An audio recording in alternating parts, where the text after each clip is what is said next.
Guys, so the Dakota is down again, and this time it's definitely some weird electrical issue. Let me show you something. This is the coil pack on cylinder 5. It's melted. So this is a brand new one too. So I was getting a code for... Anyways, as I was saying, I was getting a code for a misfire on cylinder 5 and a coil pack circuit malfunction on cylinder 5. So I did what anyone would probably do and replace the coil pack, because there's definitely a noticeable misfire. So I replaced the coil pack and the misfire is fixed. It was running great. I cleared the code and the check engine light came back on. It came back on for the circuit malfunction, but not the misfire. And I could tell like it wasn't misfiring. It felt good. So I was like, okay, maybe it's just a mistake or a fluke or whatever, and it'll clear itself eventually. So I went on a 30-mile drive to my destination, and about 20 miles into it, we and my girlfriend, who was with me in the passenger seat, noticed a disgusting burning plastic smell.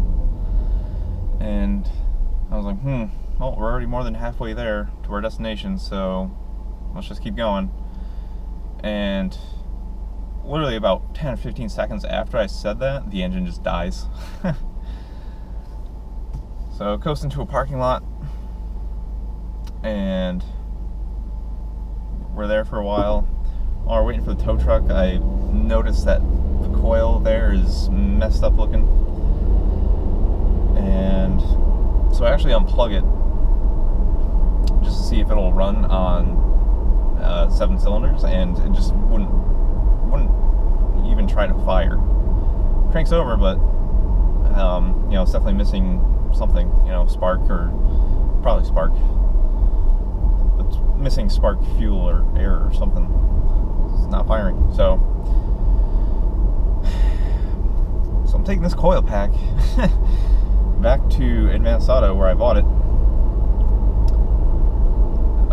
Well, actually I did already yesterday, and they said they didn't have any, and they can't give me my money back, but they could exchange it. But of course they didn't have any in stock, so I'm going to a different Advanced Auto where the part is in stock apparently. Let's see if they will exchange it for me. I get the feeling though that they're going to give me a hard time, because I don't have any. I have the receipt, but I don't have like the original box or anything. So we'll see.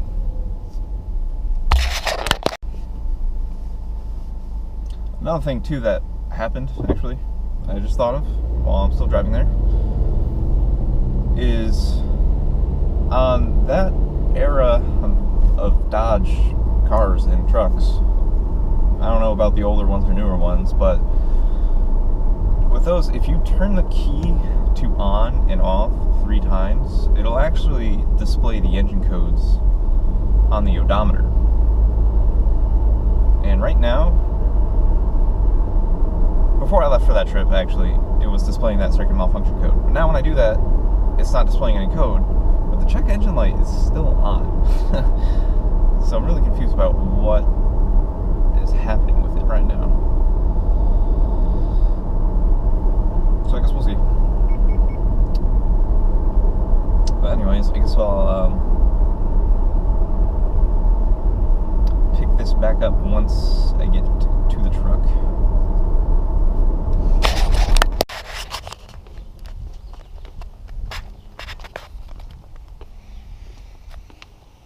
Alright guys, so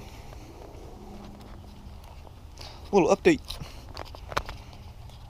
Got the new coil pack in cylinder 5. The truck now runs. I also had to replace the automatic shutdown fuse, because that blew. The truck runs now, but the code for a cylinder 5 misfire is still there, which is pretty concerning. Also, definitely runs rough. And also, when I have the ignition just to on, the top of this coil pack gets really hot. So I'm pretty confused about what's going on right now. So I'm just going to continue poking at wires and things and see what happens. Alright guys, so I don't know if you can see me right there. I literally just have the camera on my dashboard right now. It's probably going to fall over, but... So, Dakota is still broken, unfortunately. I've come to the conclusion that it is definitely an issue with the wiring somewhere, or the actual computer, or ECU, or ECM, whatever you want to call it. I actually switched the new coil to a different cylinder, and I cleared the codes. Let it run for like 3 seconds, and the same code came back for cylinder 5. So for the circuit malfunction. So that means I'm probably gonna have to spend a lot of time tracing all the wires for that one freaking coil and find out where they're going wrong. And then after I do that, I probably won't find anything, so I'm probably going to replace the computer. Oh, man. So, yeah. It goes hand in hand, you know? This is what I was saying about owning a high mileage vehicle. Stuff happens like this, and if you don't have the patience, or the time, or, you know, the aptitude to find out how to figure stuff out, then,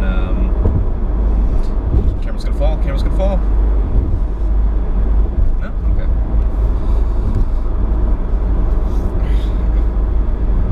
And on top of that, all that stuff, if you don't have that stuff, if you don't have an extra vehicle that is reliable, you're pretty much screwed.